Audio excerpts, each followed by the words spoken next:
Om la Om, un podcast cu George Nica. Salutare tuturor!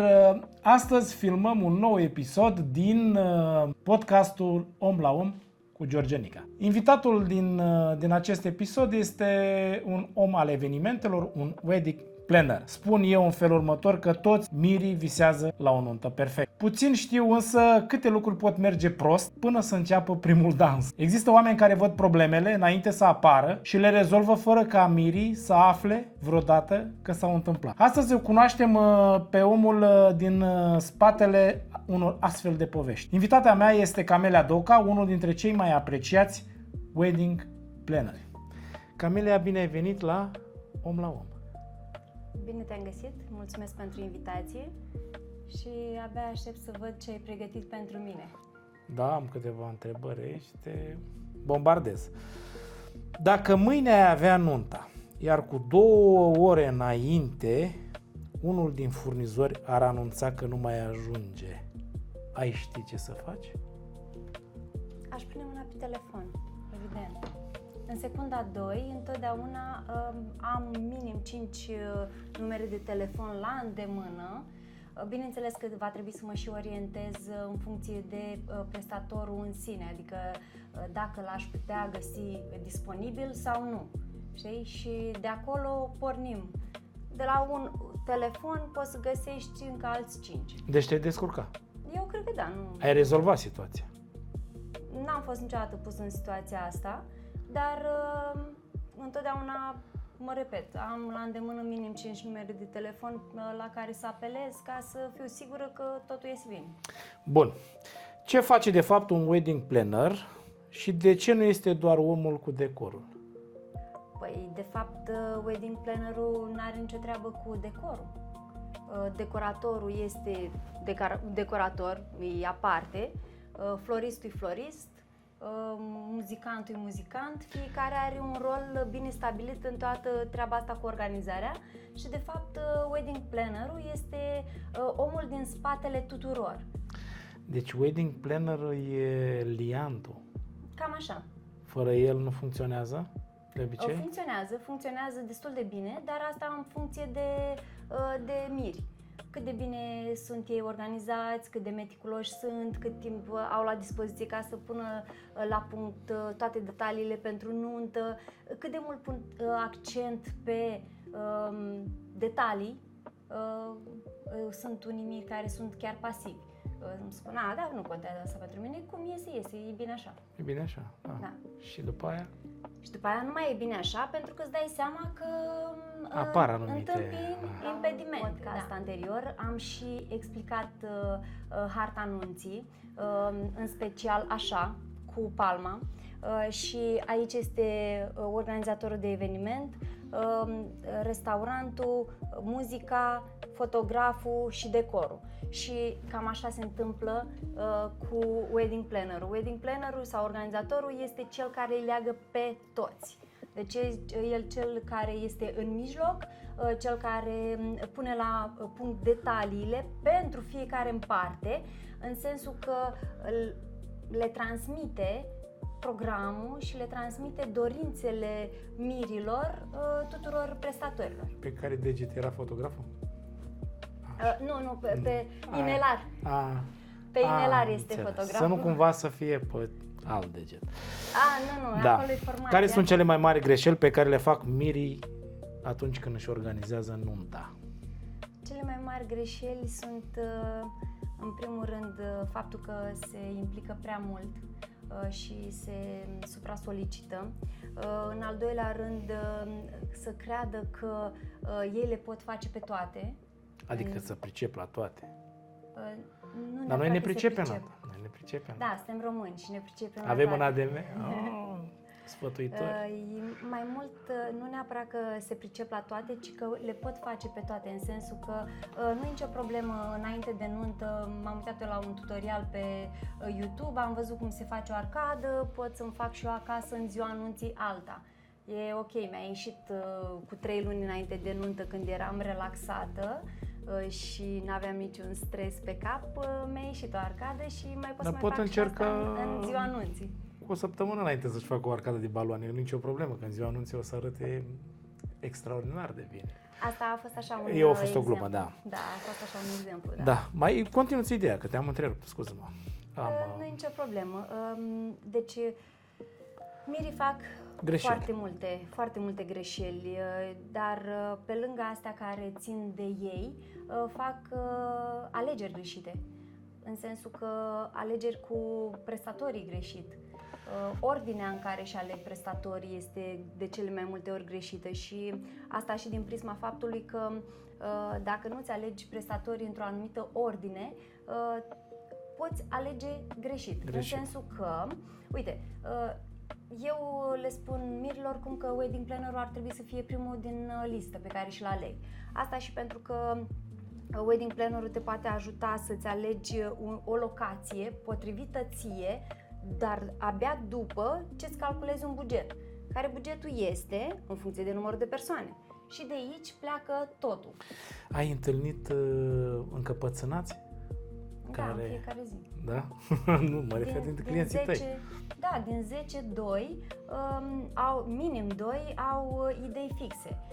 Eu în toată organizarea încerc să spun avantajele și dezavantajele fiecărei dintre alegerile pe care se încăpățânează să le facă și după ce văd cam câte dezavantaje sunt, unii dintre ei continuă, dar este în regulă să continue în cunoștință de cauză, alții aleg o variantă de mijloc sau alții își aleg varianta pe care le propun. Da. Doamne, ori trebuie să-i lași și în treaba lor. Da, bineînțeles. Cu cât timp înainte ar trebui începută pregătirea unei nunți? Ca să fie o nuntă bine pusă la punct, ar trebui cu minim un an înainte. Dar uite, chiar săptămâna trecută am avut o nuntă și mirii au venit la mine fix cu o lună înainte și totul a mers ca uns și le-am pus la dispoziție absolut tot. Cum ai zis tu, că dacă n-ai pe cineva, suni, știi, prestatori. Din propria mea experiență, eu aș spune chiar și cu 2 ani înainte. Pentru că sunt anumiți prestatori sau locații de eveniment, nu știu, care își ocupă datele un pic mai devreme decât, nu știu, grosul prestatorilor. Nu e cazul meu, dar cred că la tine se poate întâmpla și ca atunci, cu 2 ani înainte, să fii ocupat, nu? Adică să-ți găsești un eveniment și, nu știu. Treaba asta tu știi că se întâmpla înainte de pandemie, adică chiar înainte de pandemie era un lucru uzual să-ți închiriezi, să-ți rezervi restaurantul, formația cu minim 2-3 ani înainte. Dar cumva, pentru că pandemia ne-a pus într-o poziție așa instabilă și din punct de vedere financiar și din punct de vedere politic și din toate punctele de vedere, da. Oamenii sunt puțin mai precauți și nu-și mai rezervă cu foarte mult timp înainte. Și oamenii s-au schimbat, clar, după pandemie. Și pe ei, între ei, nu se mai pot baza. Da, corect. Cum construim un buget realist? Cu realitate, adică te duci... Număr de persoane? Prospectezi piața și, într-adevăr, pornești la buget mai întâi. Și în funcție de buget, aloci un anumit procent pentru fiecare prestator în parte. Și apoi abia cauți un prestator în bugetul tău. În bugetul tău.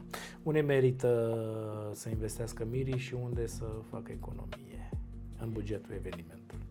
Revin la hartă. Merită să investești în decor, pentru că este primul care se vede și este cel care îți rămâne ca și imprimat în toate pozele, videourile și absolut tot ce se întâmplă de jur împrejurul evenimentului, pentru că nu doar tu ca fotograf faci poze, fac și ceilalți poze. Și tot de acolo merită să tai din buget, pentru că dacă vrei să-ți ajustezi bugetul, trebuie să ții cont că un decor care contează ajunge în jurul a 4.000 de euro, drept pentru care să economisești 4.000 de euro din bugetul nunții e mai mult decât perfect. Da, este o sumă destul de... Bine. Dar la fotograf să nu taie, nu? Nu, păi n-are cum să taie la fotograf. La fotograf nu au cum să taie pentru că aia este amintirea lor în timp. Adică peste 10 ani tot ceea ce a făcut Spuneai tu fotograful ceva de se vede. fotografiile cu telefonul. Alea, să știi că cam dispar în timp. Din propria mea experiență, telefoanele nu sunt Nu sunt viabile. Nu. Adică poți să scapi în apă și ai terminat. Se pot întâmpla o grămadă de... poate furați, mai multe. Locația potrivită. Nu există locația potrivită. Nu există, nu? Nu. Există doar oamenii potriviți. În sensul că dacă oamenii au un vibe bun și sunt acolo pentru... Când mă refer la oamenii potriviți, nu mă refer neapărat la miri, ci mă refer la invitați. Pentru că dacă oamenii sunt puși pe distracție și am venit aici în speță la nuntă, am venit să mă distrez, mediul înconjurător este irelevant. Da. Adică am văzut oameni care s-au distrat și în locații care, să zicem, că nu meritau atenție. Nu arătau wow sau... Dar nu e vorba că arătau wow. Sunt multe criterii pe care alegi o locație. Ce te faci atunci când decidi familia și numirii? Păi eu când sunt apare obișnuită o cu treaba asta. Da? Păi așa am început. Sport național la noi, nu? Da. Păi din tradiție, înainte jumătate plăteau socrii mari, jumătate plăteau mirii, socrii mici. Scuze. Jumătate plăteau socrii mari, jumătate plăteau socrii mici și partea nașilor o plăteau nașii. Și aveam foarte multe persoane tu știi magazinul meu? Da. Aveam foarte multe persoane în magazin, gen câte 10 persoane veneau să aleagă pentru miri și ei stăteau acolo într-un colț. Și eu te iubesc. Da, și nu aveau nimic de spus altceva decât... Și era bine ce alegeau. Era bine, cred. Vrei, nu vrei, da. Vrei, nu vrei? Dar erau bine, cu excepția zilelor de sâmbătă în care mireasa venea și îmi schimba chestii, știi? Deci să apărea și... Apăreau și mireasa. care... Cum gestionezi situații neprevăzute? Cum te descurci? Ai avut? Zine câteva dintre ele. Nu știu, acum sâmbătă? Sau poate în urmă cu... Nu. Uite, tot chiar... a mers șnur sâmbătă. Da, sâmbătă tot a mers șnur, mă bucur pentru asta. Dar uite, chiar astăzi am primit un feedback negativ. Da? Deci astăzi... Da. Cum pe l-ai... pagina mea... Cum? Muncind, că dacă nu muncești, nu greșești, știi? Corect. Pe pagina mea oamenii or să vadă cam, o să-și poată face o părere cam cum lucrez eu, dar uite, astăzi am primit un feedback negativ. Vrei să vorbim despre el? Da, este în regulă pentru mine. Da? L-am cerut în mod special. Și ce n-a mers bine în mod special la nunta asta, că e situații neprevăzute. DJ-ul a venit cu aparatura nepotrivită și a tăiat lumina din restaurant. Mașina de fum era pusă în aceeași priză, timpul trecea, mașina de fum nu se încălzea, fotograful nu era așezat la masa la care trebuie, DJ-ul tot băga în priză și iar se lua curentul. A fost o sumă? Da, a fost o sumă, da. Și se întâmplă lucrurile astea. Da? Pe unele le poți gestiona, pe altele le iei din mers. Fotograful până la urmă DJ-ul până la urmă s-a dus tocmai la Brăila să-și aducă sculele necesare, în timp ce noi am mutat celelalte aparate în alte prize ca să poată să facă față, pentru că era o chestie. Da. Și era chestia că nu putea violonistul să-și facă treaba. Am înțeles, la primirea invitațiilor. La primirea invitațiilor și timpul trecea și oamenii veneau și ambient nu era și eu eram... Bun, și când s-a tras linia, a ieșit evenimentul, s-au distrat? Da, au ieșit, chiar s-au distrat foarte bine. Deci tot răul a fost spre bine. Până la urmă, da, evident, dar din punctul ăsta de vedere au fost câteva neplăceri. Tendințe, culori, fițe pentru nunțile 2027? Nu știu dacă neapărat fițe, dar clar nunțile tind să se mișoreze din punctul de vedere al numărului de persoane. De invitații. Da, și asta din punct de vedere demografic este clar normal, dar și oamenii au început să-și dea seama că mai bine își invită strict prieteni apropiați și fac investiții punctual. Adică investesc mai mult în fotograf, investesc mai mult în muzică și investesc mai mult în momente din astea care sunt aparte, gen violonist la intrare sau saxofon la intrare. Câteva chestii inedite, da. Da, niște chestii așa de bun gust. Știi, o nuntă mai mică, dar cu chestii mai elegante, mai finuțe, mai renunță la tradiții. Asta nu zic că neapărat că este bine să renunți la tradiții, pentru că odată ce renunți la tradiții, noi ne pierdem ca neam. Dar chestiile astea elegante și super frumușele le recomand. Și asta este tendința. Ce nu se vede în munca unui wedding planner? Adică toată lumea știe să-și planifice nunta, dar când tragi linie, un wedding planner știe să ți le așeze așa cum trebuie, ca totul să fie perfect. Ce nu se vede? Ziua anunții se vede și aia este doar rezultatul a ceea ce face un wedding planner. Dar tot ce face un wedding planner este fix cu un an înainte și aia nu se vede. Pentru că nimeni nu vede câte telefoane dă un wedding planner, de câte ori a terminat nelimitatul într-o lună. Așa. Face așa ceva? Da, se termină nelimitat într-o lună când încep să dau telefoane, pentru că pe asta se bazează. Zeci de videocall-uri zilnic. Bine, cei drept cu persoane diferite, dar se întâmplă și în final se adună cam minim 100 de ore pentru fiecare eveniment. nuntă. Pentru fiecare eveniment vorbești cât 100 de ore. Da, cam așa. Chiar la ultimul eveniment mi-am notat data, ora, de la cât la cât. Serios? Ca să fac o statistică pentru mine, cam cât de mult vorbesc. Pare că... Și vorbești mult, da. Cum trebuie să colaboreze plannerul cu DJ-ul, cu fotograful, cu restaurantul? Cum trebuie? Teoretic ar trebui să fie toți deschiși. Treaba asta cu wedding plannerul la noi este teoretic nouă, pentru că înainte la noi în zonă. La noi în zonă, da. Dar înainte era starostele, știi, că era denumire diferită. Aoleu, vorbești de timpuri apuse, nu? Da, dar făcea același lucru. Deci starostele făcea același lucru. Da, avea niște texte, știu, da.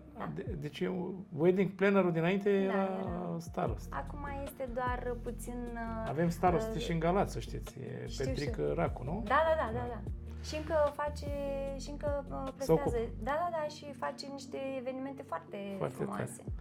Deci trebuie o colaborare strictă Strictă și oamenii trebuie să fie deschiși. Adică, de exemplu, sâmbătă, când m-am dus și am început să arăt cu degetul în stânga, în dreapta, chiar a fost deschidere și a fost totul super.